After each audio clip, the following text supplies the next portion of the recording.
Bonjour et bienvenue ce soir pour le troisième épisode de Changer ou disparaître autour de l'ouvrage Collapsus. Ce soir, Laurent Hayet et moi-même avons le plaisir de recevoir deux précieux contributeurs de Collapsus. Ce sont les contributeurs de la fin, les auteurs du dernier et du pénultième ou avant-dernier article. Nous allons donc avoir le plaisir ce soir de découvrir Patrice Van Hersel et Renaud Etier. L'interview va durer 1 heure. On va faire un peu plus long qu'avec un seul interviewé, évidemment. Donc, pour ce troisième épisode, nous allons travailler autour de l'avenir, mais l'avenir d'un point de vue psychologique.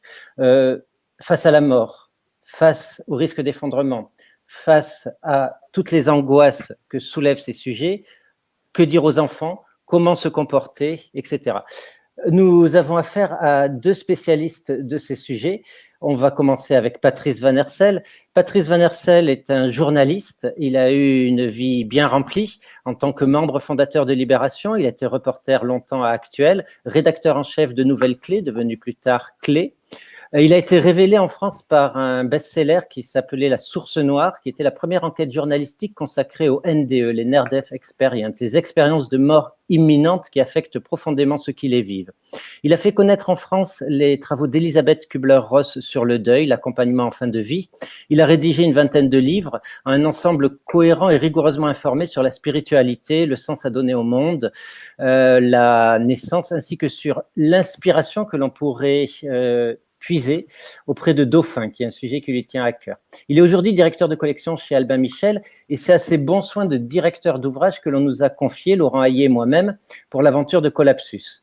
Alors, il nous a aussi aidé en réalisant un entretien avec Pablo Servigne et Gauthier Chapelle sur l'entraide comme réponse à l'effondrement. Il a rédigé lui-même un article, donc l'avant-dernier article, qui s'intitule « Derrière l'effondrement, la peur de mourir ». Le dernier article de Collapsus, quant à lui, est un texte de Renaud Etier. Donc, Renaud Etier est professeur en sciences de l'éducation.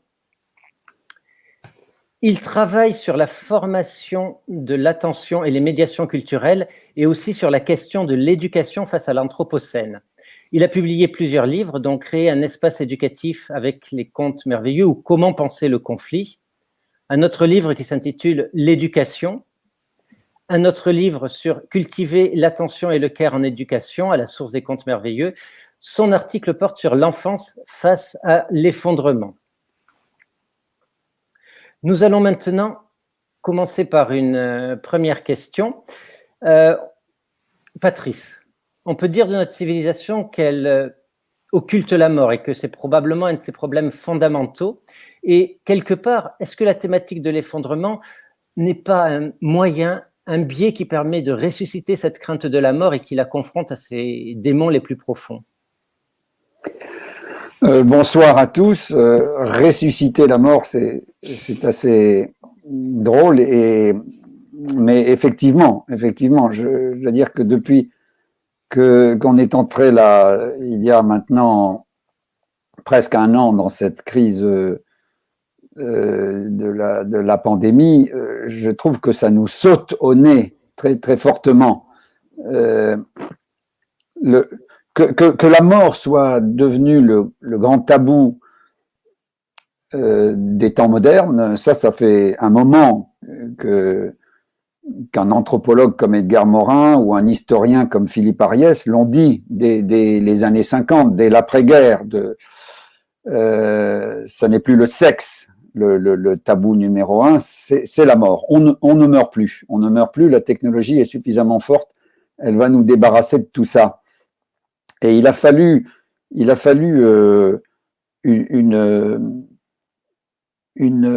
toute une génération en fait de thérapeutes, de médecins, mais plutôt d'infirmières et d'aides-soignantes. Ce sont souvent des femmes qui, sur le terrain, se sont rendues compte de des résultantes de ce tabou, c'est-à-dire que dans les endroits où l'on meurt vraiment, c'est-à-dire les hôpitaux, le fait que les religions aient perdu leur rôle, leur fonction. Autrefois, quand on allait mourir, ou quand quelqu'un allait mourir, on disait vite un prêtre, n'est-ce pas? Or, plus personne, je pense, même dans les zones très religieuses et intégristes du monde actuel, si quelqu'un est accidenté sur la route, on ne dit pas vite un prêtre, on dit vite un médecin. Mais le médecin n'est pas formé psychologiquement à affronter la mort. Il est prêt à affronter la maladie et pour lui, la mort est toujours un échec. Or, ceci nous pose un énorme problème parce que le fait de pouvoir gérer collectivement la fin de vie, le fait de pouvoir tenir un discours sur la fin de vie et sur la mort est sans doute une des constituantes principales d'une société humaine. On peut penser que les humains sont devenus des humains à partir du moment où ils ont su justement tenir un discours, quel qu'il soit, mais le fait d'éluder, le fait de considérer ça comme un tabou et donc de ne plus l'affronter, nous a menacé, on pourrait dire littéralement, de régression anthropologique, c'est-à-dire que tout se passe comme si nous avions collectivement envie de redevenir des animaux qui sans doute à la fin de leur vie savent qu'ils vont mourir, mais certainement pas tout au long de leur existence. Or, pour revenir au thème de l'effondrement, ce qui me frappe beaucoup, ce qui n'a pas manqué de vous frapper aussi, c'est que voilà 60 ans qu'on dit, que les écologistes disent attention, on n'a plus que 10 ans pour s'en sortir. On n'a plus que 10 ans. Quelqu'un comme Rachel Carson, quand elle écrit Silent Spring, il y a exactement, enfin, ça sera l'année prochaine, je crois, 60 ans qu'elle a écrit. 62. Oui, 62. Alors ça fait 58 ans qu'on dit attention, il faut absolument changer de parcours, sinon on se casse la gueule. Et puis on l'a redit dans les années 70. Oui. Alors, est-ce qu'on ne le redit pas aujourd'hui, justement, avec la crise de la Covid, qui nous amène à repenser nos rapports à la mort, puisque c'est pour empêcher des morts, finalement, qu'on a, comment dirais-je, été jusqu'au tabou aujourd'hui de brider l'économie. Absolument, absolument. C'est-à-dire que c'est extraordinaire que, voilà, 60 ans qu'on dit, attention, on n'a plus que 10 ans il faut changer de trajectoire. Et qu'est-ce qui se passe tout d'un coup pour que les États, que l'on sait fondamentalement égoïstes et fondamentalement matérialistes, pour qu'ils aient donné ce coup d'arrêt à l'économie, quitte alors certains disent que c'est pour le plus grand profit de certains, mais fondamentalement, avant le profit de certains groupes, il y a une menace sur l'économie. Or, comment l'expliquer sinon par la peur de mourir? Par la peur de mourir que nous avons, par la peur de mourir, par la peur de tuer, quelque égoïstes que nous soyons, l'être humain est habité par une profonde compassion, on reparlera de l'entraide et de la compassion, mais je pense que c'est pour bloquer le risque, pour tenter de bloquer le risque d'une mort. Pablo Servigne et Gauthier Chapelle, quand ils m'ont les collapsologues ceux qui ont inventé le mot, me disaient attention, il faudrait que nous apprenions tous l'art de nous accompagner les uns les autres dans la fin de vie, parce qu'il pourrait y en avoir des millions, peut-être des dizaines de millions, peut-être des centaines de millions. Eux ne parlaient pas de la pandémie, ils parlaient de tous les autres risques qui arrivent. La pandémie, elle est peut-être juste elle est là comme un avertissement, comme les sirènes, vous savez, qui sonnent tous les premiers mercredis du mois en France. C'est un peu comme ça que je le vois, moi. Il s'agit de tester nos réflexes collectifs. Ce qui nous attend derrière, nul ne peut le dire, puisque c'est systémique et que dans un système complexe comme ce qu'est la biosphère et l'anthropocène, enfin la biosphère à l'époque de l'anthropocène est hyper complexe, eh bien, je dirais que nul ne peut dire de quelle façon le château de cartes peut s'effondrer. Bon, ça peut commencer on pensait plutôt au climat, on pensait plutôt à la chute de la biodiversité. Là, ça arrive par la pandémie. Ça peut aussi arriver par une crise économique. Tout ça se tient. Et derrière tous les réflexes que l'on voit en action en ce moment, personnellement, j'ai tendance à voir la peur de mourir d'une façon atroce, mais plus largement la peur de mourir tout court. Alors certains meurent déjà, hein. Il y a des tas de gens qui sur cette planète meurent déjà. Les gens qui se noient en Méditerranée parce qu'ils fuient des situations impossibles sont déjà là, mais plutôt sous les tropiques, plutôt dans les pays du Sud, on en est déjà là. Ouais. Et on constate que les gens qui meurent, en grande majorité, sont des gens déjà très âgés. Donc c'est vraiment, pour moi, assez symbolique, hein, qu'on essaye de dire, même ces gens qui sont très âgés, qui n'en avaient plus pour très longtemps, statistiquement parlant, aussi triste que soit la nouvelle, on arrête tout pour essentiellement ça, alors qu'en 68, on a eu une grande épidémie de grippe où les anciens ont bien dégusté, hein, il y a eu 100 000 morts, si je me souviens bien, et on n'a rien arrêté pour ça, quoi. Moi, j'avais une question à vous poser, Patrice. On a parlé d'un système, on sait qu'on est dans une civilisation, hein, que la question de la mort est une question civilisationnelle, comme vous nous l'avez expliqué. Et moi, j'avais une question, c'est cette civilisation étant basée sur une idée de croissance infinie, est-ce que le tabou de la mort est une conséquence de ce paradigme ? Puisque qui dit croissance dit bien sûr pas d'arrêt, hein, si c'est infini, ça peut pas s'arrêter. Et donc, il y a une sorte de consubstantialité à cette idée de tabou de la mort, ou bien est-ce que c'est le tabou de la mort qui, s'infiltrant par je ne sais quelle fin des religions ou arrivée de la rationalité, aurait déclenché la dominance et la prépondérance et bientôt l'absolutisme d'un dogme de croissance infinie où la mort serait chassée. C'est un peu la poule et l'œuf sans doute, mais c'est quoi votre opinion ? Oui, c'est un peu un ruban de Moebius, c'est certainement interlié. Quelqu'un qui dit des choses intéressantes là-dessus, je trouve, c'est Marie-Monique Robin, qui dit que nous confondons développement et croissance, en prenant, je crois, la métaphore d'un individu qui grandit, qui doit grandir absolument, un enfant, depuis le moment où il naît jusqu'au moment où il atteint l'âge adulte, il faut absolument qu'il grandisse, qu'il croisse, mais arrivé à un certain stade, ça s'arrête. S'il continuait à grandir, ça serait effrayant. Imaginez une planète où on continuerait à grandir, où certains grandiraient et d'autres non. Alors il y aurait des Lilliputiens et des géants. Il est clair que nous avons grandi dans un monde qui, pour des raisons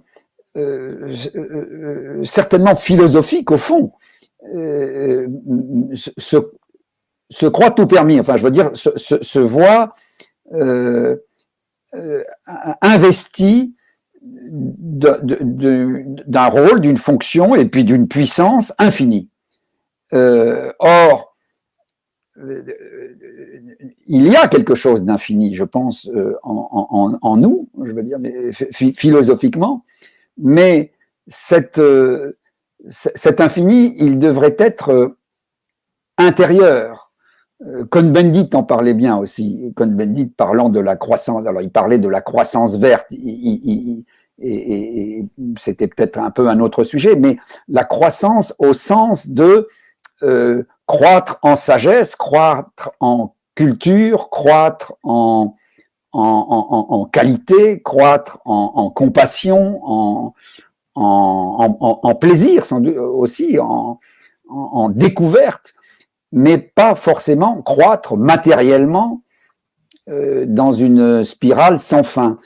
Et il est vraisemblable que la sécularisation du monde a ouvert les vannes et que, comme cette sécularisation du monde, elle a correspondu à un moment donné à une perte de contact avec l'art de mourir et l'art de nous accompagner les uns les autres dans les derniers instants, la corrélation que votre question suppose n'est pas absurde, je n'y ai pas spécialement réfléchi, mais il y a incontestablement quelque chose, c'est-à-dire que nous devons inventer un monde séculier. Il ne s'agit pas de revenir, enfin, je ne pense pas que le but soit de revenir à une société religieuse.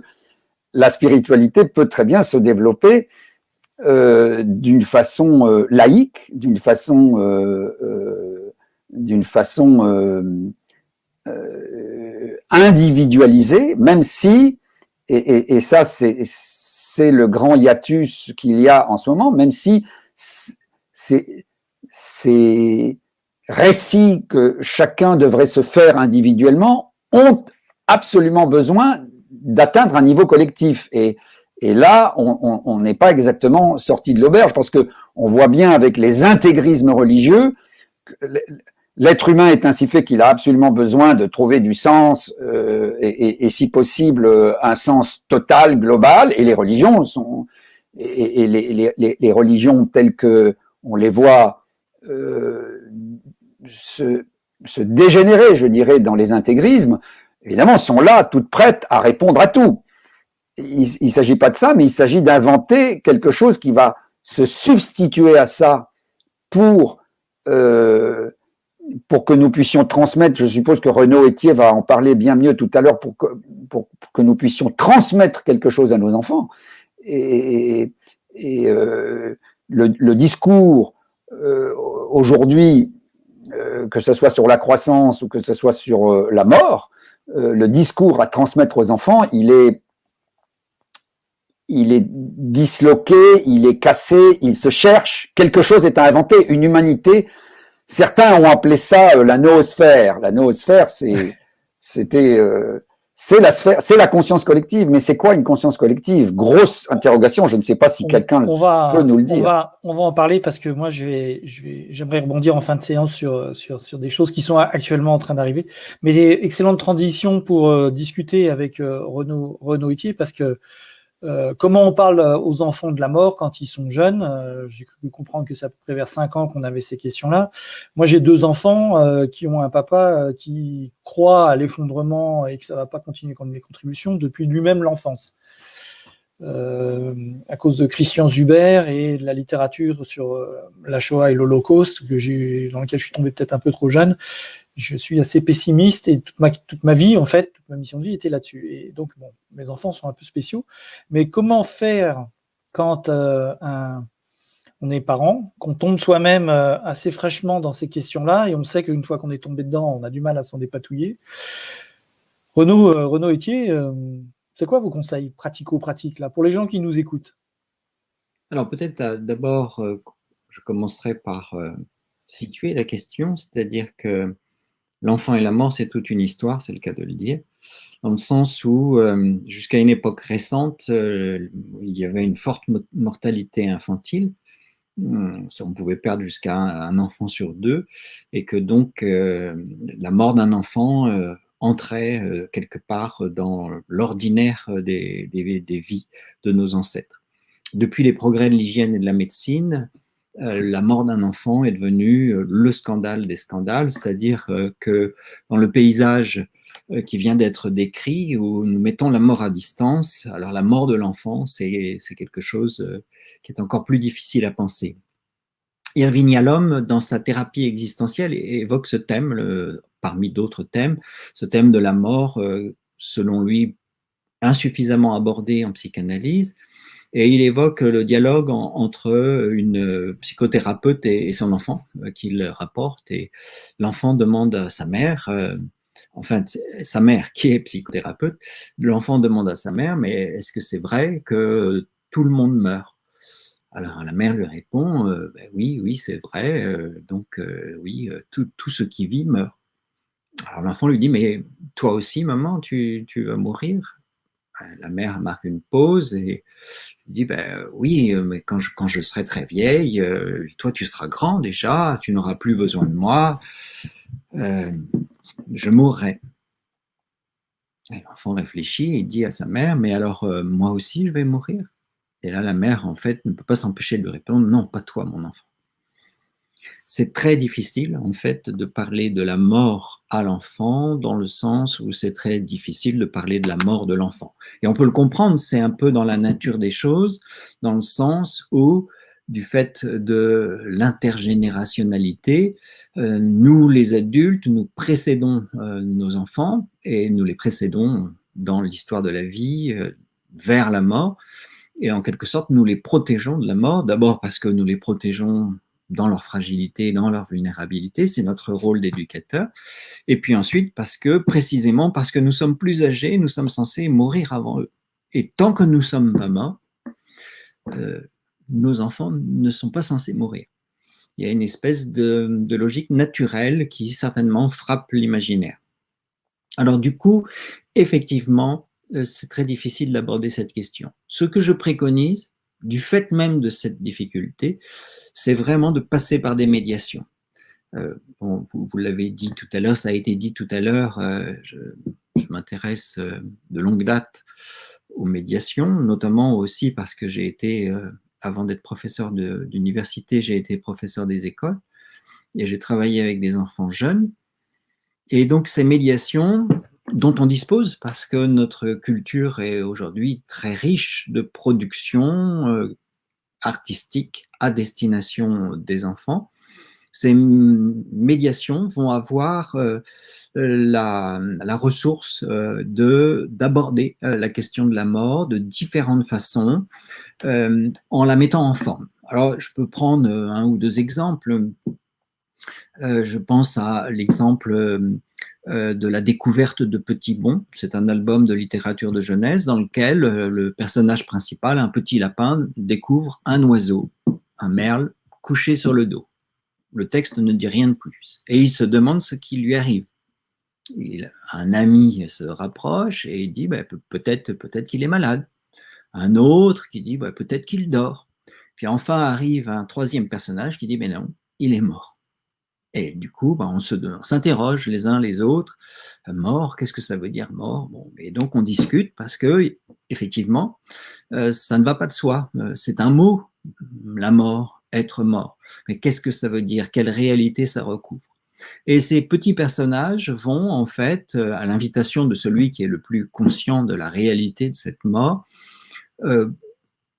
faire une sépulture à cet oiseau. Et à ce moment-là, au moment de faire cette sépulture, ils vont se recueillir et éprouver une émotion. C'est-à-dire que c'est pas une émotion en quelque sorte naturelle, préalable, mais c'est finalement la ritualisation qui va permettre d'intégrer la mort comme un événement et lui donner sens.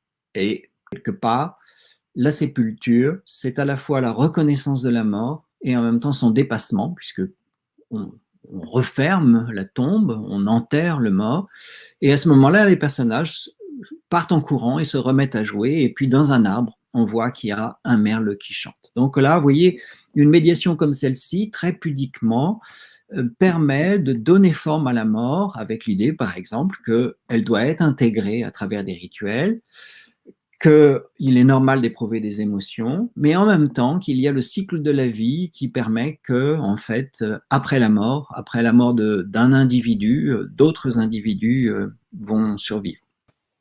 Alors, bon, je pourrais développer d'autres exemples, ça dépend du temps qu'on a, mais ce que je veux dire, c'est que ces médiations vont permettre d'éviter des mots parfois maladroits, des émotions qui, je dirais, un peu contaminantes, c'est-à-dire que si le parent, par exemple, est pris dans son émotion, dans son pessimisme même parfois, il n'est pas forcément bien placé pour aider ses enfants à mettre en forme l'émotion de la mort, la réalité de la mort. Et peut-être un dernier mot, ma préconisation finale, c'est non seulement de passer par la médiation, mais de passer par des médiations. C'est-à-dire que en démultipliant les récits les contes, les albums de littérature de jeunesse, les films d'animation. On va démultiplier aussi les versions parce que effectivement, la mort, c'est peut-être quelque chose qui s'intègre dans un cycle, c'est peut-être quelque chose de naturel, c'est peut-être quelque chose qu'on peut dépasser et que, en fait, dans une société qui n'est pas religieuse comme la nôtre, on doit ouvrir les perspectives aux enfants. Alors, c'est déjà pas facile quand il faut parler d'une mort ou de la mort à une personne, mais dans l'hypothèse d'un effondrement, qui est un récit, une probabilité, enfin je sais pas comment nommer ça, qui frappe quand on regarde les tendances données par les scientifiques, donc n'est pas à exclure d'un revers de la main quand même, on peut se poser la question, c'est la synchronicité d'un nombre incalculable de morts et de deuils, pas simplement de morts de gens, de personnes qu'on connaît, aussi de multitudes qu'on imagine, et de choses. Enfin, il y a des espèces qui disparaissent, il y a des paysages qui sont dévastés, il y a toute une certitude du réel qu'on a sous les yeux et qu'on imagine disparaître. Quand les gens ont un peu de bouteille, comme moi, ils l'ont vu, ils ont vu disparaître les papillons dans les champs, ils ont vu disparaître les insectes sur les pare-brises, ils ont vu disparaître des tas de choses, et donc ça a encore plus une réalité. Et comment, dans ce cas-là, faire des médiations pour en parler aux enfants, si ce n'est que prendre le risque qu'ils le découvrent par eux-mêmes, pour donner des Greta Thunberg qui crient leur angoisse, et avec raison, je pense, qui font faire des grèves dans les écoles. Enfin, moi, je reconnais cette émotion-là. Voilà, comment pas devenir névrosé avec tout ça? Alors, il m'apparaît tout à fait impératif à cet égard de distinguer l'enfance de l'adolescence.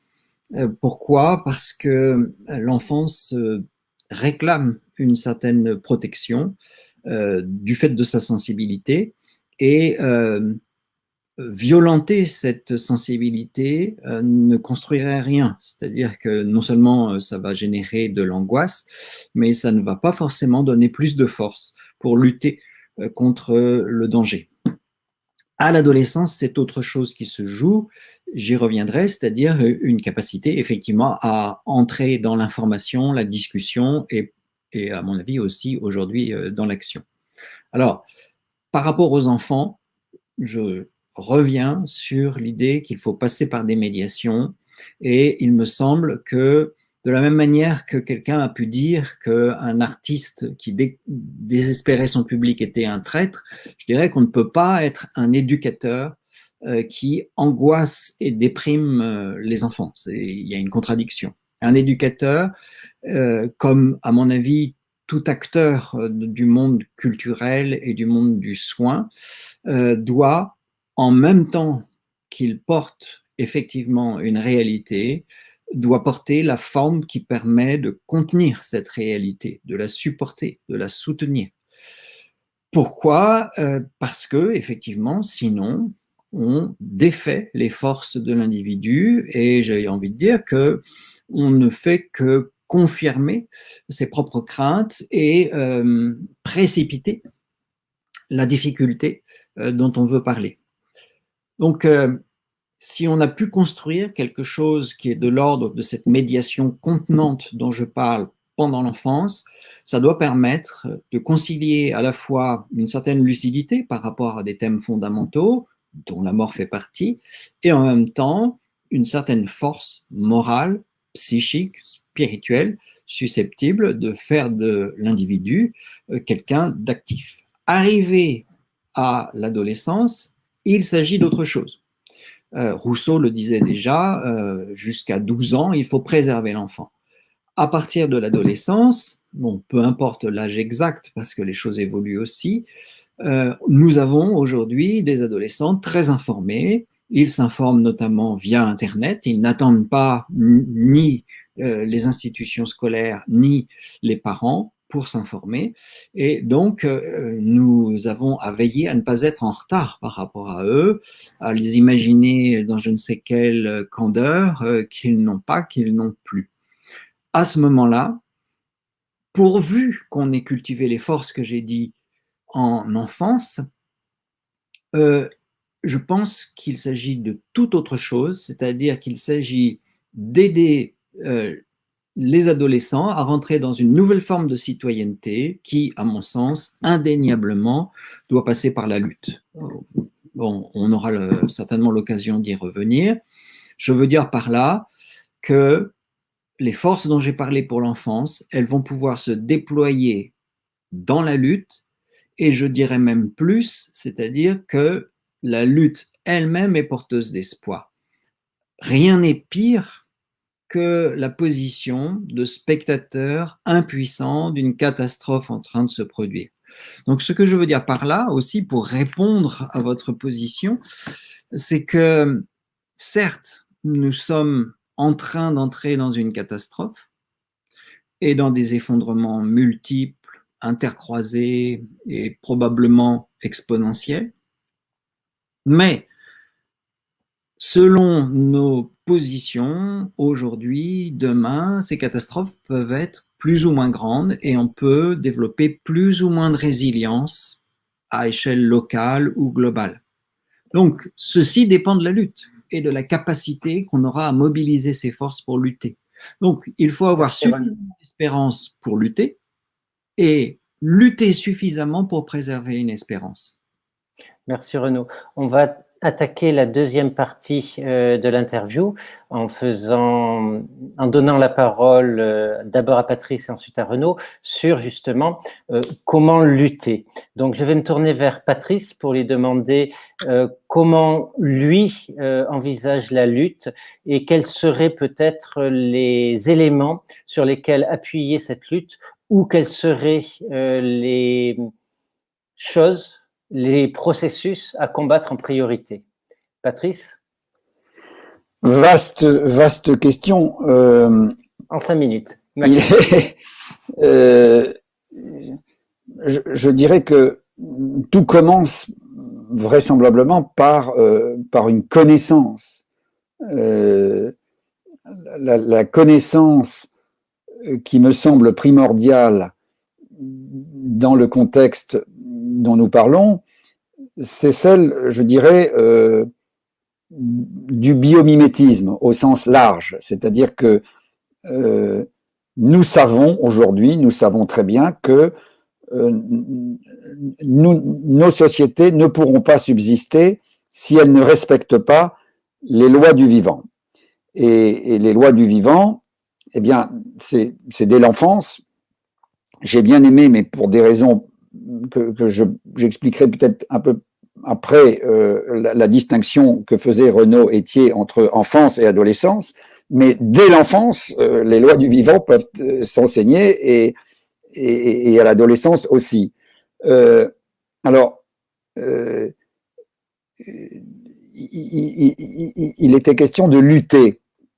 Alors, c'était surtout sur l'adolescence.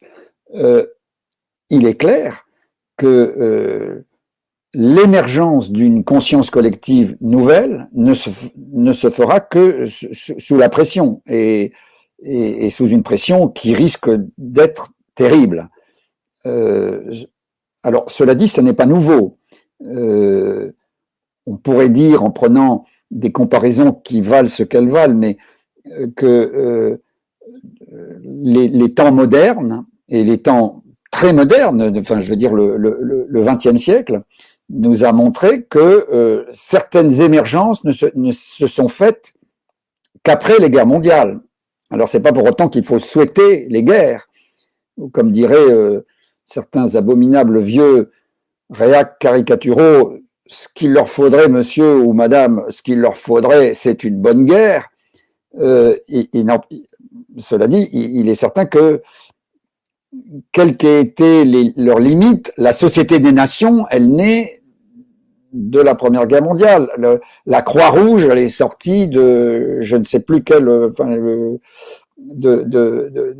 bataille effroyable, et la Seconde Guerre mondiale a vu surgir des progrès sociaux, politiques, qu'on avait en tête avant, mais que seul le marteau-pilon abominable de la guerre a imposé. Donc, Alors, donc, la question devient quoi dire aux gens, et particulièrement aux adolescents, quoi dire pour apprendre à se situer face à cette pression, parce qu'elle va être terrible. Et là, je suis obligé de me référer à mes amis, alors que ça soit aussi bien mes mentors qu'ont été certaines femmes comme Elisabeth Kubler-Ross, qui disait d'ailleurs que les enfants, alors pas les enfants face à la mort, mais les enfants mourants avaient été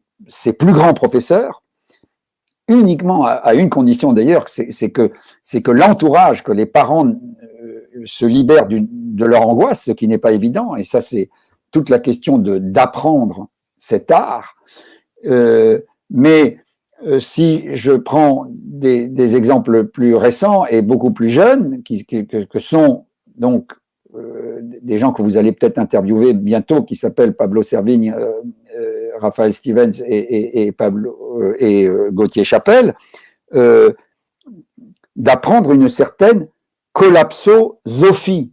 Collapsosophie, c'est-à-dire apprendre à gérer ça intérieurement, apprendre à gérer ça. Alors, est-ce que c'est une lutte? Renaud Etier dit c'est dans la lutte, c'est dans la résistance, dans la lutte. Oui, mais est-ce que une certaine lutte ne peut pas se solder par un travail intérieur? Moi, je pense que oui, et c'est vraisemblablement le b.a.-ba de la philosophie. Je vais rebondir là-dessus parce que ça me semble la racine de quelque chose qui peut être qu'on peut développer. Je pense que le combat est à la fois intime et social, je veux dire dirigé vers soi, parce que sinon on va manquer de sagesse. On sera dans une émotion, on sera aliéné à nos émotions, et on comprend bien, et je suis d'accord avec vous, que on n'influe pas l'histoire tout seul dans son coin, c'est les efforts de tous pour aller dans un sens qui emmène l'histoire par là. C'est plus ou moins fait consciemment, et en conscience, on peut espérer aller dans des directions meilleures qu'en inconscience. Partant de ça, et partant qu'on est dans une société qui est complètement dans le déni, qui est dans l'oxymore et l'injonction paradoxale. Il y a un excellent livre qui s'appelait Politique de l'oxymore, qui parlait de ça, où on entend des gens qui disent dans la même phrase tout et le contraire. Il n'y a pas de chômage, il suffit de traverser la route, par exemple. C'est un exemple assez connu actuel. Est-ce que on ne voit pas apparaître dans le complotisme une tentative de gens qui, n'ayant pas reçu de signaux clairs du réel, mais sentant une intuition monter en eux, que quelque chose va de travers, que l'économie n'est pas là pour répondre à la promesse d'une croissance perpétuelle, infinie et merveilleuse qui amène le bonheur à tous, etc., qu'à passer un certain niveau de croissance, et je ne dis pas que la croissance devrait être interdite à tous, je suis sûr que les gens qui font, le milliard d'êtres humains qui fait plus de 7 km pour aller chercher de l'eau potable, apprécierait plus de croissance économique. On est bien clair avec ça. Mais qu'à passer un certain seuil, ça n'a pas de sens que de voir les indicateurs macroéconomiques qui sont toujours au top et que en fait, derrière, ça stagne. Les gens donc sont face à une dissonance cognitive.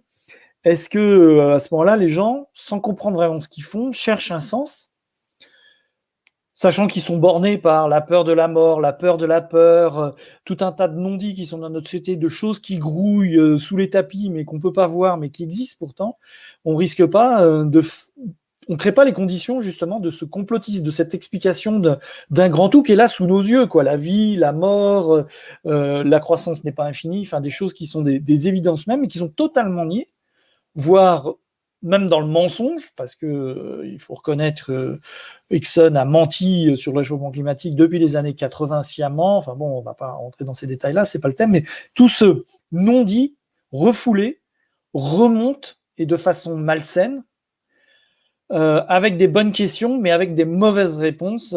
J'ai appris un mot il n'y a pas longtemps qui est l'apophénie, c'est-à-dire la capacité quasi psychiatrique d'essayer de chercher un sens à des éléments qu'on n'ont pas.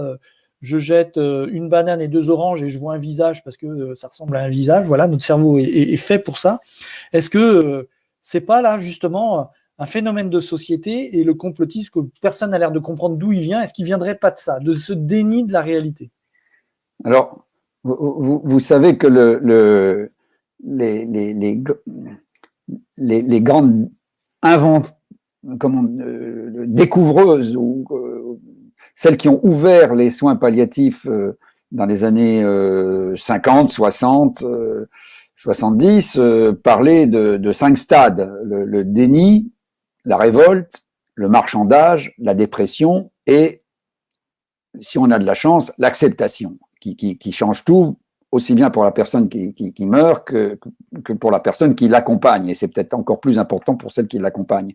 Or, le déni, on en a parlé, c'est sûr que par rapport à l'effondrement et par rapport au problème de la biosphère, on a été collectivement dans un déni depuis 50, 60, 70 ans. Là, c'est fini. Le déni, plus personne ne peut être persister, même les derniers climato-sceptiques sont obligés de s'incliner, et donc on rentre logiquement dans la révolte. Et cette révolte, elle prend elle prend une tournure que personnellement je n'aurais pas attendue et que je vois dans toutes sortes de complotismes, et qui se traduit par, je dirais, la confusion du court terme, du moyen terme, du long terme et du très long terme. Court terme, c'est est-ce qu'il faut porter un masque ou pas, est-ce qu'il faut se vacciner ou pas, par exemple.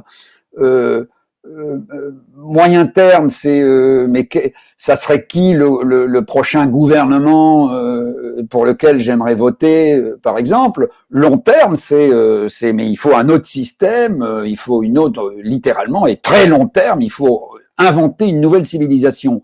Or, dans la révolte que je sens, qui explose dans beaucoup de foyers, de maisons, d'associations et puis de têtes, je vois une confusion totale. C'est-à-dire, je dois dire, dans ma propre famille, nous sommes tous, n'est-ce pas, dans des boucles de toutes sortes. Je vois un conspirationnisme absolument hallucinant de la part de gens a priori sensés, mais qui mélangent ces différents termes. C'est-à-dire que je suis pour ou contre, enfin évidemment plutôt contre porter un masque, contre les vaccins, mais parce qu'il faut changer de gouvernement, et puis parce qu'il faut changer de civilisation, et tout ça tout de suite. Cette révolte, elle est, on peut espérer qu'elle passe au stade suivant, qui soit celui du marchandage, et qui est donc le marchandage, c'est-à-dire la politique. Mais on n'a pas répondu, ou plutôt je n'ai pas répondu à la question que d'une certaine façon Renaud Etier posait, et qui était celle d'enseigner une révolte, une résistance à l'adolescence.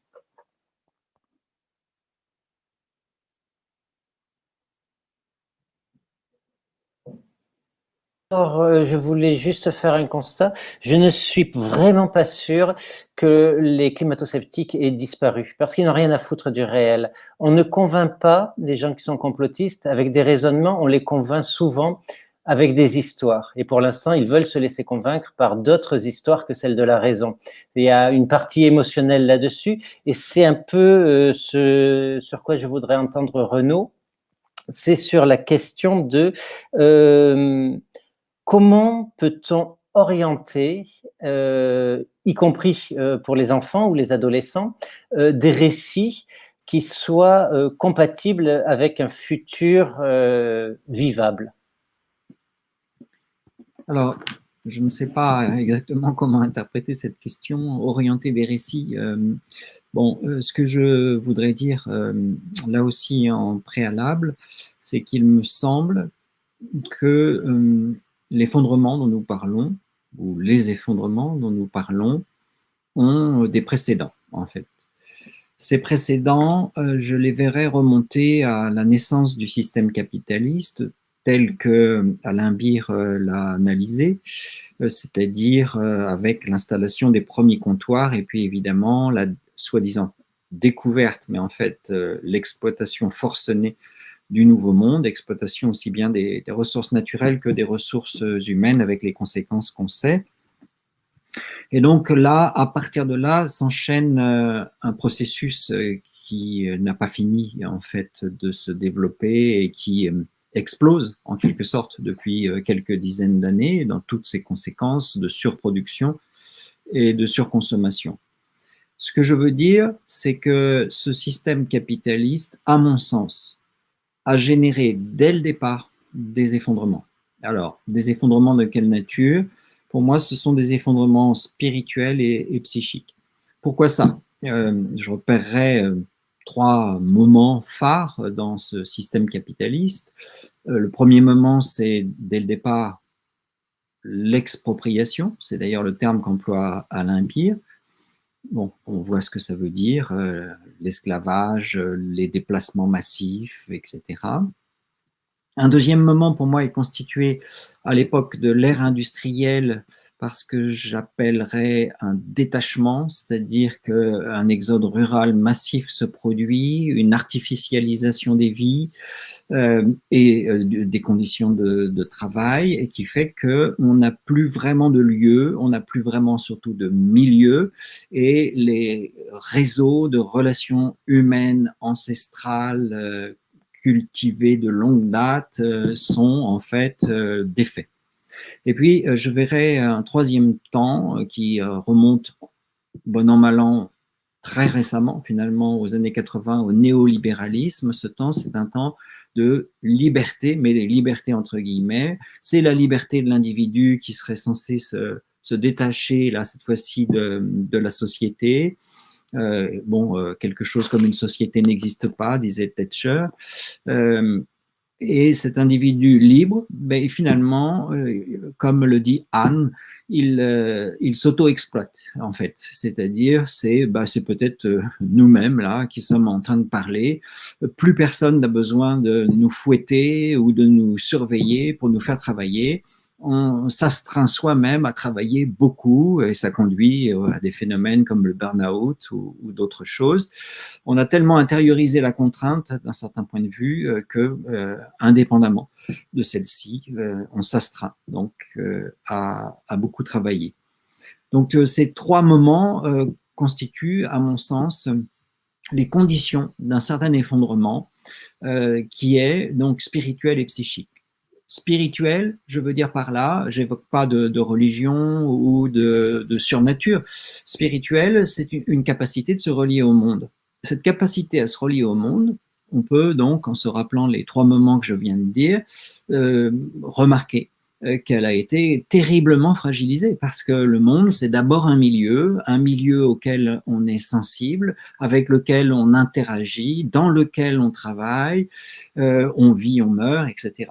Donc, l'humain a été très largement arraché à son milieu et donc notamment aux vivants, à la nature, etc. Et de ce fait-là, ça génère un effondrement spirituel qui est une forme d'incapacité, et non pas une mauvaise volonté, mais une incapacité héritée maintenant, puisque avec le temps, ça s'hérite de génération en génération, une incapacité héritée à simplement voir le monde, sentir le monde, avoir une conscience de ce monde. C'est peut-être ce qui se relie à ce que Patrice Van Hersel disait à l'instant, c'est-à-dire ce déni de réalité qu'on va retrouver, on pourra y revenir dans le complotisme. Effondrement psychique aussi, pourquoi?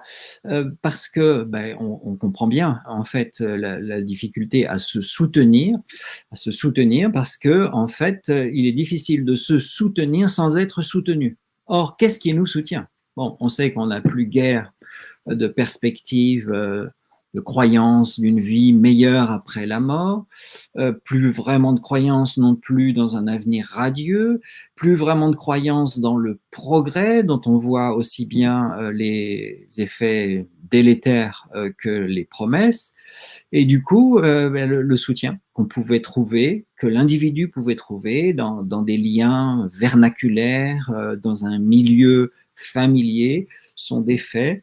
Et le risque, c'est que du coup, chacun se sente extrêmement fragile.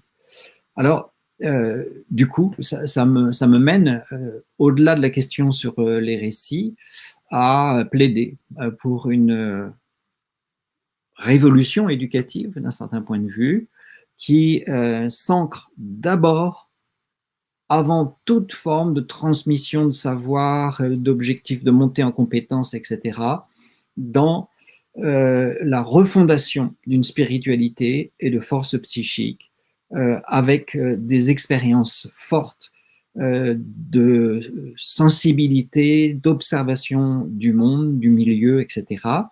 Et puis des expériences non moins fortes de solitude où on puisse se relier à son propre désir d'être, à sa propre créativité, de manière à sentir, construire et s'assurer de ces forces psychiques qui vont être hautement nécessaires dans un contexte dégradé comme le nôtre. Je ne vous entends pas. Je comprends bien, mais pour m'exprimer dans les termes qui sont les miens, en fait, vous avez fait un récit du passé.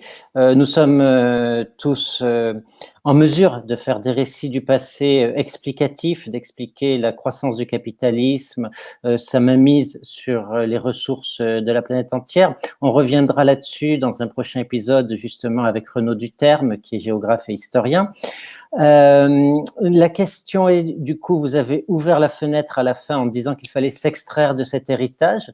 Vous avez posé un programme, mais est-ce qu'il est possible de l'illustrer? Est-ce que ce programme-là, tel que vous venez de définir dans vos dernières phrases, il est incarné aujourd'hui? Ou est-ce qu'il faut le construire à zéro, cette observation du monde, cette façon de se renouer avec des formes de spiritualité ou d'appréhension différente de ce qui nous entoure, de liens, de retisser du lien social d'autre façon. Voilà. Est-ce que vous avez quelque chose pour incarner en exemple ce que vous venez de dire? Alors, ce que je dis nécessite, à mon avis, une véritable refonte de l'éducation. Et je plaide pour ce que j'appelle une éducation profonde qui suppose qu'on se détache du fonctionnement scolaire qui, d'ailleurs, au-delà de l'école, implique aujourd'hui beaucoup de parents qui s'en remettent complètement à l'idée de la réussite scolaire pour aboutir à une réussite sociale qui est finalement confondue à une réussite économique. Donc cet alignement, en fait, est tout à fait problématique puisqu'il aboutit à ce qu'on sait, c'est-à-dire à un capitalisme effréné, à un individualisme effrayant, et puis à la destruction donc du système Terre.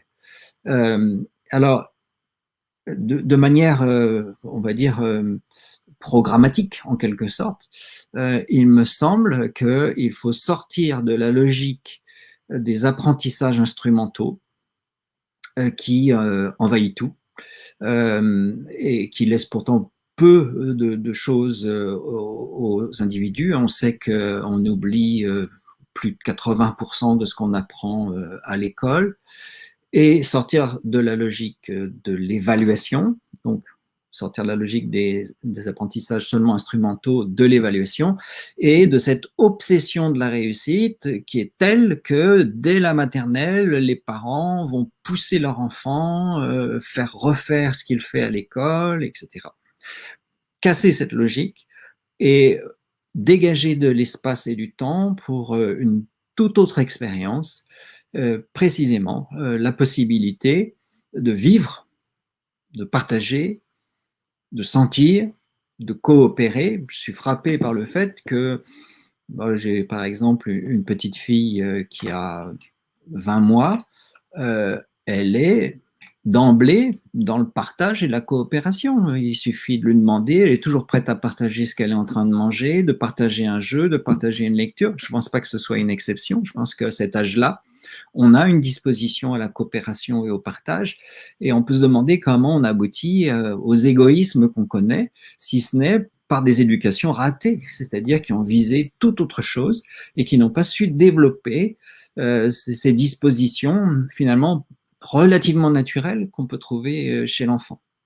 Ça suppose donc de réaménager complètement les espaces éducatifs et en premier lieu l'école, de manière à ce qu'on fasse des expériences sensibles, fortes, d'immersion, de soins, de prise en charge d'autres formes de vie animale et végétale, d'accompagnement en fait de toute la chaîne, par exemple, qu'est-ce qu'on doit produire pour enrichir un jardin, pour produire des légumes qui vont nourrir des animaux, etc., qu'on peut-être à la fin on mangera, pourquoi pas.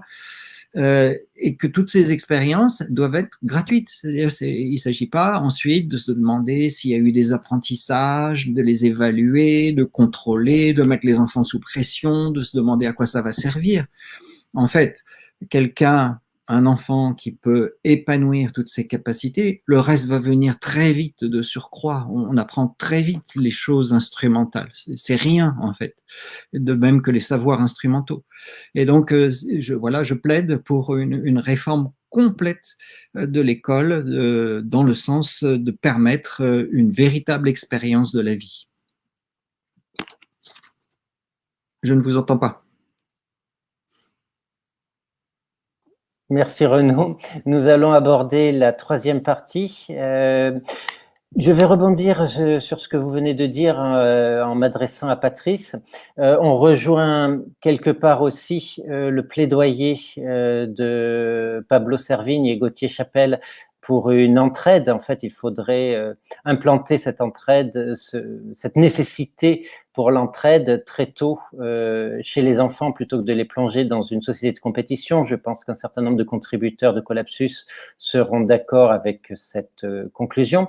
Et je voudrais glisser en fait sur l'avenir tel que vous deux, vous le voyez, Patrice et Renaud, ou les avenirs, parce qu'il y en a toujours plusieurs, on ne peut pas prétendre les connaître, mais on va essayer de cerner très rapidement, pour la fin, comment vous, Patrice, vous voyez le futur.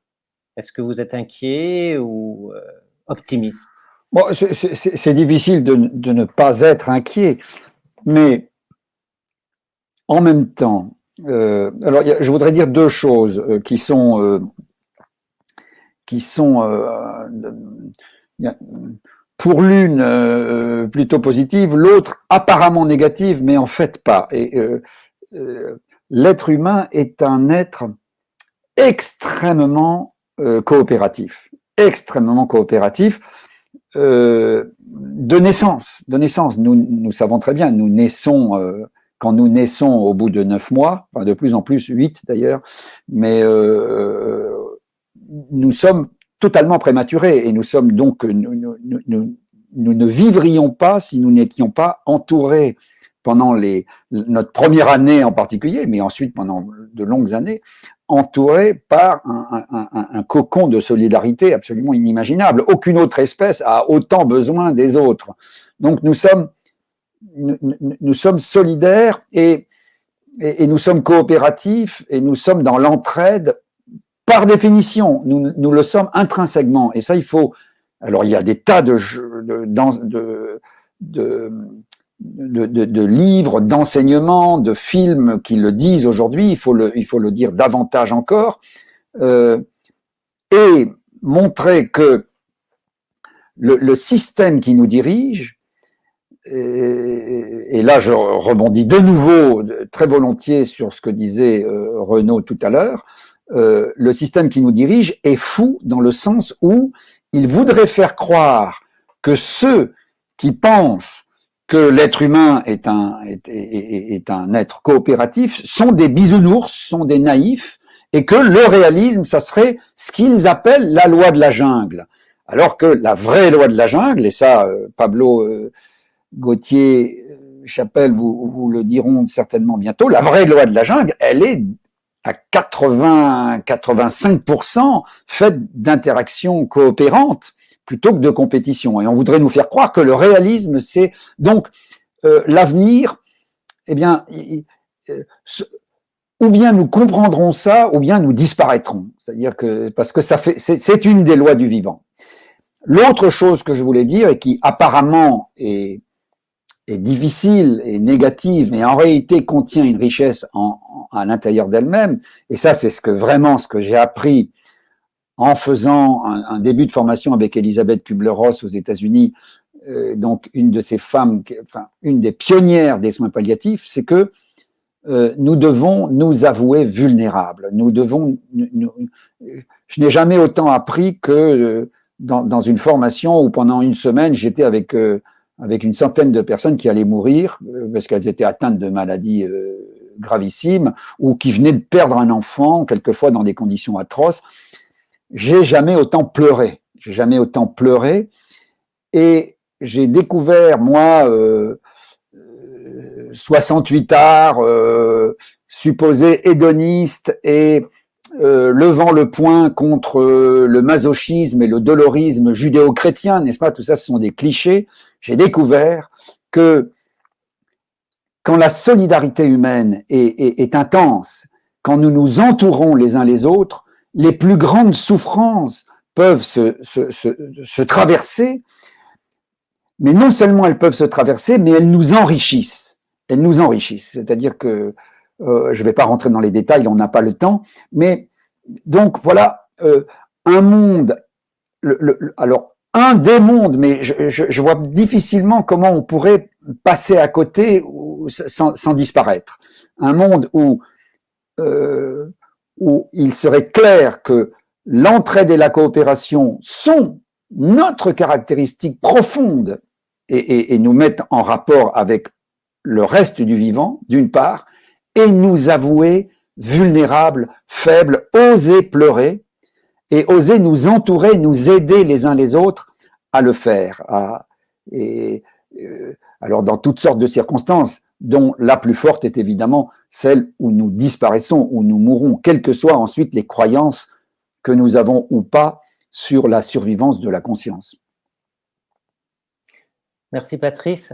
Je vais me tourner vers Renaud pour cette troisième partie et lui demander, non pas s'il est d'accord avec ce que vient de dire Patrice, je pense que c'est le cas, mais si il voit justement cet avenir-là, c'est-à-dire face aux problèmes qui nous attendent, aux risques qu'entraînera le réchauffement climatique, aux tensions diverses liées à des ruptures possibles d'approvisionnement, à la suite probable de l'effondrement du vivant. Est-ce que justement l'humanité mécaniquement en viendra à coopérer, à faire plus de soins vis-à-vis de l'autre, à recourir davantage à ce qu'on appelle le care, ou est-ce qu'elle risque de se lancer dans une fuite en avant en continuant à se raconter des récits de guerre, de compétition, etc. Renaud ? Oui. Alors, je dirais que je ne me fais pas d'illusions par rapport à ce qu'on appelle l'humanité, ce qui est un bien grand mot parce que ça recouvre beaucoup de diversité. Je dirais que ce que je pense, c'est que les individus qui sont enfoncés dans la jouissance, celle qui fait que on veut toujours 1 milliard de plus ou 10 milliards de plus, qu'on ne veut pas renoncer à son yacht ou à son jet privé, à sa piscine chauffée, etc., etc. Cette jouissance-là, qui est bien au-delà du plaisir et évidemment bien au-delà de la nécessité, je n'attends pas du tout que les individus qui cèdent tout à coup y renoncent. C'est ce qui fait que j'en appellerais plutôt à la lutte. Je pense que c'est des individus qu'il va falloir contenir, pour ne pas dire plus, si on veut préserver la vie des autres. Donc il y a une lutte politique, citoyenne, et à mon avis, mais je le dis un peu entre parenthèses, ça devrait se terminer en lutte armée, parce que je ne vois pas très bien comment on pourra faire autrement. Un deuxième ordre de lutte, c'est la lutte démocratique. C'est-à-dire que outre les individus qui jouissent de l'illimitation, il y a le problème des gouvernants qui sont complètement paramétrés par rapport à l'idée que rien n'importe plus que la réussite économique et qui du coup, quel que soit malgré tout, on va penser au Premier ministre du Canada ou au président français, leur capacité intellectuelle indéniable, leur jeunesse, leur capacité probable à penser le problème écologique, on voit bien que ça n'engraine pas sur de véritables mesures, des mesures de l'ampleur suffisante. Et que donc, il y a là certainement à faire pression, d'une part, sur nos gouvernants, autrement que par les élections, et peut-être de monter vers le pouvoir. De nouvelles générations sont certainement plus sensibles et plus conscientes du problème. Et il y a là donc une bascule à penser. Alors, pour finir, se pose finalement aussi la question de est-ce qu'on a encore le temps d'éduquer vu l'urgence climatique et qu'est-ce qu'on fait du coup des enfants et des adolescents. Alors, il me semble, je l'ai dit d'emblée, que les enfants, il faut continuer de les protéger et que en fait, dans le monde de demain qui va être certainement accompagné de pertes très importantes d'une partie de la population mondiale. Il faudra à la fois, et j'insiste sur le à la fois, savoir lutter. Nous avons besoin de combattants aujourd'hui, de véritables combattants pour lutter contre les individus nuisibles qui ne rendront pas les armes comme ça, et en même temps de complètement réorganiser la société autour de principes à la fois de coopération, comme il vient d'être dit, et en même temps de recherche d'unité, un peu dans l'esprit de Laudato Si, avec l'ensemble du vivant. On ne vous entend pas. Je vais finir par m'habituer au micro. Peut-être rappeler que Laudato Si est une encyclique du pape et renvoyer les gens, les auditeurs intéressés à ce texte qui est accessible en ligne, en français sur le site du Vatican. J'aurais voulu juste vous poser justement, en guise de transition, une petite rafale de questions, puis après je me tournerai pour les mêmes questions vers Patrice. Donc pour Renaud, quel est votre prochain livre que vous publierez?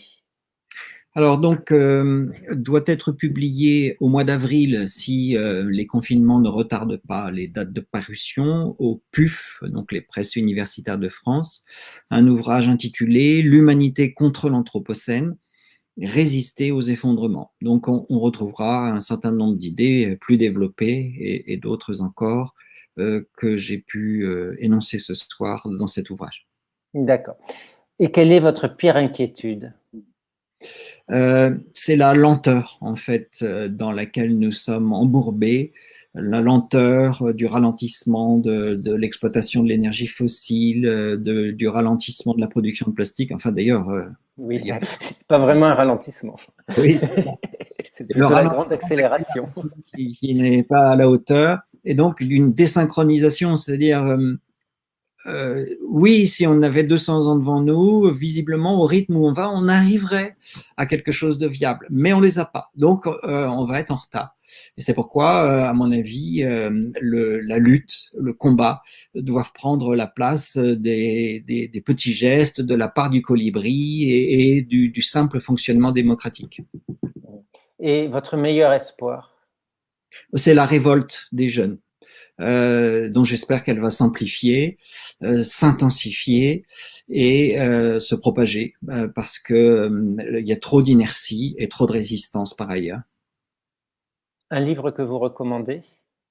Que je suis en train de lire d'ailleurs, c'est le New Deal vert de Naomi Klein, un livre d'une journaliste, donc très bien écrit, très bien traduit, très lisible et vraiment c'est un recueil de contributions extrêmement lucide, très informé, très mobilisant. Et je dois dire que cette lecture me porte dans l'idée de la lutte dont j'ai parlé ce soir.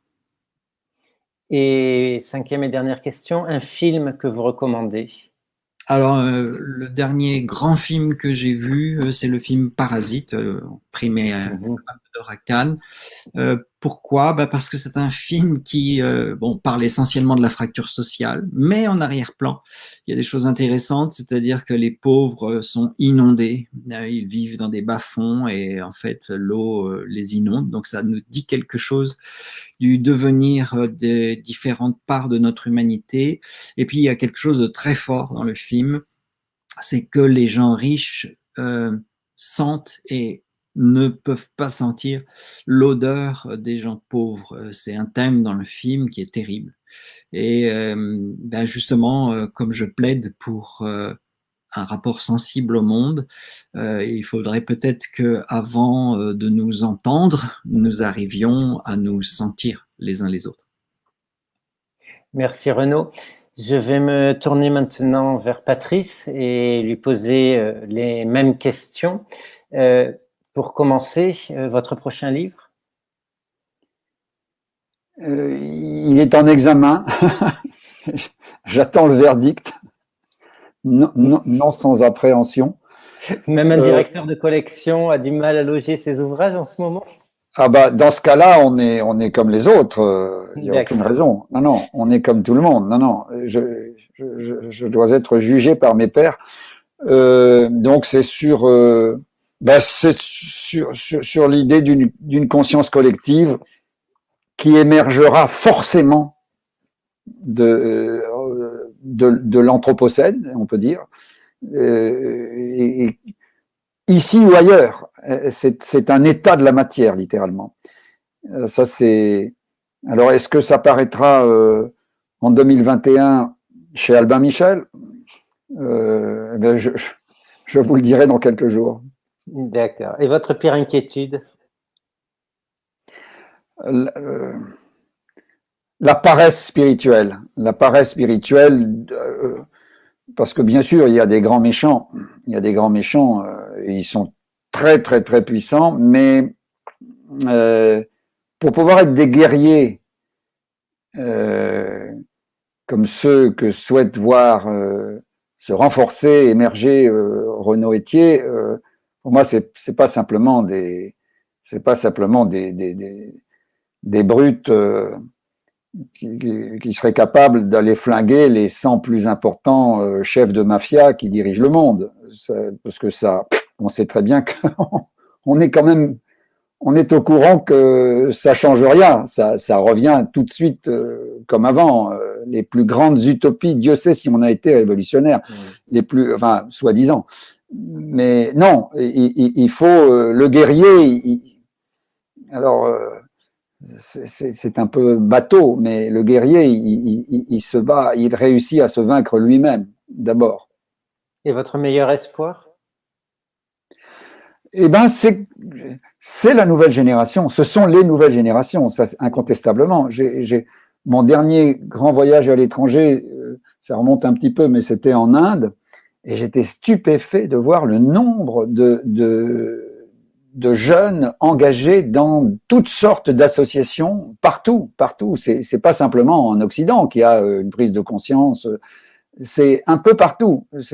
Y compris en Afrique, y compris en Amérique latine. Alors, ce sont des gens quelquefois très courageux.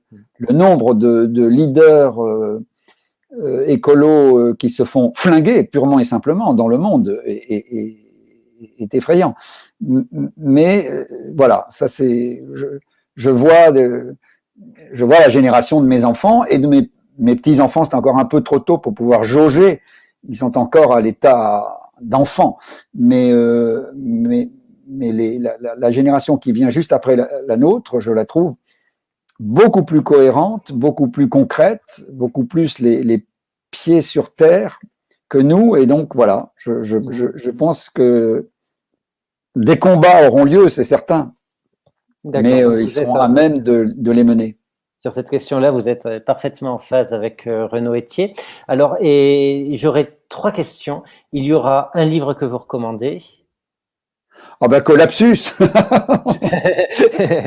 Ah, Collapsus parce que non, il y en a des tas d'autres, mais ce qu'il y a d'intéressant dans le livre que vous avez monté, vous deux, Laurent Testo et Laurent Hayet, parce que moi j'ai jamais été que votre l'hôte d'accueil, quoi. C'est qu'il est très varié. Et il faut absolument avoir cette diversité de points de vue. Ce qui est effrayant dans des, on n'a pas parlé d'un certain nombre de films qui circulent en ce moment et qui sont complètement dingues parce que ça y est, ils ont tout compris. Il y a l'explication finale à tout. C'est extrêmement obscurantiste. Dans Collapsus, ce que vous avez réussi, c'est à réunir des gens qui sont bon, pas forcément du même avis, puis surtout qui arrivent de points de vue très très différents. Le monde est complexe, le réel est complexe. Et merci de présenter Collapsus comme un contrepoids, en fait, à certaines théories complotistes qui ont beaucoup de succès. Et la question donc personnelle, c'est un film que vous recommandez? Écoutez, je ne connaissais pas, là j'ai découvert cette semaine le grand réalisateur finlandais Aki Kaurismäki. Je ne sais pas si vous connaissez. Et moi je ne connaissais pas, j'avoue. Et parmi les, j'en ai vu 5 déjà, et L'homme sans passé est formidable. Est formidable. Ça se passe vraiment chez des gens qui sont des losers complets, qui sont tout à fait en bas, qui ont tout perdu et qui s'en sortent parce qu'ils sont solidaires. D'accord. Alors, je vais terminer avec juste une question sur le chat que je prends en synthétisant plusieurs remarques de gens qui ont assisté à nos échanges et qui tournent autour de ce que j'appellerais le néo-chamanisme, à mon sens, c'est-à-dire autour des auteurs comme Romuald Le Terrier, Jocelyne Morrison, Olivier Chambon, Philippe Guillemont, Marc-Henri. J'imagine que cela vous dit quelque chose, plus qu'à moi? Oui, je les connais, oui. Voilà. Est-ce que ceux-ci sont d'un certain secours par rapport à cet avenir que vous esquissez avec Renaud Etier, plus centré sur, je dirais, l'introspection, la connaissance de soi, ou est-ce que… Il est incontestable. D'une certaine façon, ça fait partie d'un mouvement qui est là aussi mondial. Ça, vous avez cité un certain nombre de noms français, mais comme souvent, ça a démarré ailleurs, ça a comme souvent démarré aux États-Unis, hein, il y a pas mal d'années. Mais un certain néo-chamanisme permet, quand il est sérieux, quand c'est pas parce qu'il y a des trucs complètement bidons, mais quand il est sérieux, en réalité, permet de faire le lien entre ce besoin que nous avons de nous relier au monde, à la nature, et à nous relier à nous-mêmes, intérieurement, profondément. Ils ne font rien d'autre. Cela dit, on peut voir ça par plusieurs biais, hein, parce que la philosophie pratique, une philosophie à la Gaston Bachelard, une philosophie vécue, donc on pourrait dire phénoménologique, mais au sens plein du terme, remplit cette fonction-là aussi. Merci Patrice, merci Renaud, merci à tous et merci à Théo pour avoir animé de main de maître cette interview de ce soir. La semaine prochaine, il y aura, et là c'est Laurent qui va vous l'annoncer puisque c'est lui le maître d'œuvre des invités. Alors, nous recevons, voilà, je suis complètement bloqué. Attends. Nous sommes tellement sur les genoux. Vincent Mignereau et Julien Vidal. Sur qui on va tourner autour du thème de la réaction de l'individu, qui fera une transition avec ce qu'on a discuté, hein, puisqu'on a parlé du guerrier intérieur et du guerrier extérieur. Donc, Julien Vidal défend une approche d'éco-citoyenneté militante. Vincent Mignereau plutôt une approche quiétiste, d'acceptation de ce qui se passe, en disant beaucoup d'efforts que nous allons faire pour nous débattre risquent d'être contre-productifs. Je ne pense pas qu'ils soient si en désaccord l'un que l'autre, parce que faire les choses en conscience, quel que soit ce qu'on fait, ça passe par être en conscience. Et c'est bien ce que vous avez essayé